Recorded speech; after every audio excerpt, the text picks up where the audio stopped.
It was really so long ago, but it's like it just happened yesterday. I grew up in a very loving family in a very close-knit neighborhood, Broadmoor, St. Matthias Parish in New Orleans.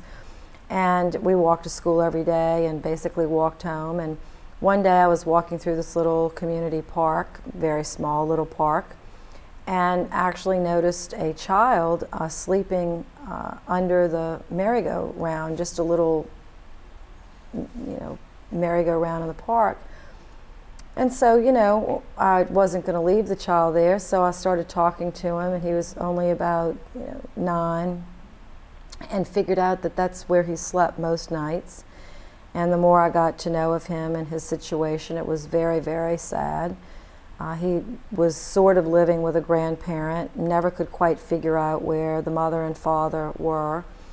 I think the father was in jail, as I remember. I'm not sure if the mother had run away or was an alcoholic, but she was just not in the picture. The grandmother was very sick, very frail. So the child basically was homeless and without any supervision. So I kind of took the child under my wing. Of course, we had 9 children at home, so I didn't think my mother would mind having one more. So I can remember one day, and I was only like 13, and so I just brought this little boy home with me and did what most teenagers would do, so we got to clean you up and get you some clothes, and told my mom, I've got a little boy in the back I'm, cleaning up, and don't worry, he's in the shower, getting showered, and can he sleep here?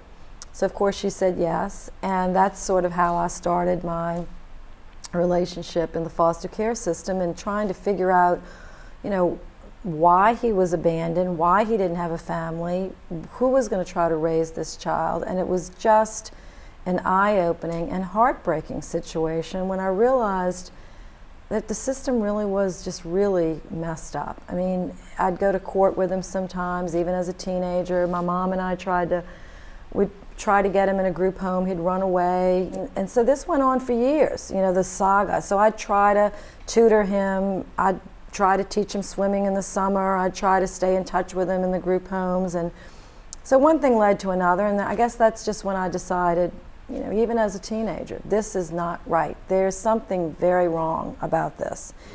And then when I got to And so that's how I got started. So when I got to the legislature, I was very fortunate to win when I was 23 years old. Yeah, pretty impressive. I made foster care reform one of my top priorities, and I've been literally learning how broken the system is and trying to fix pieces of it.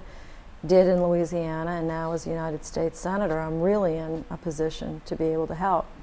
So, I think about that little boy all the time. Of course, he's now a grown man.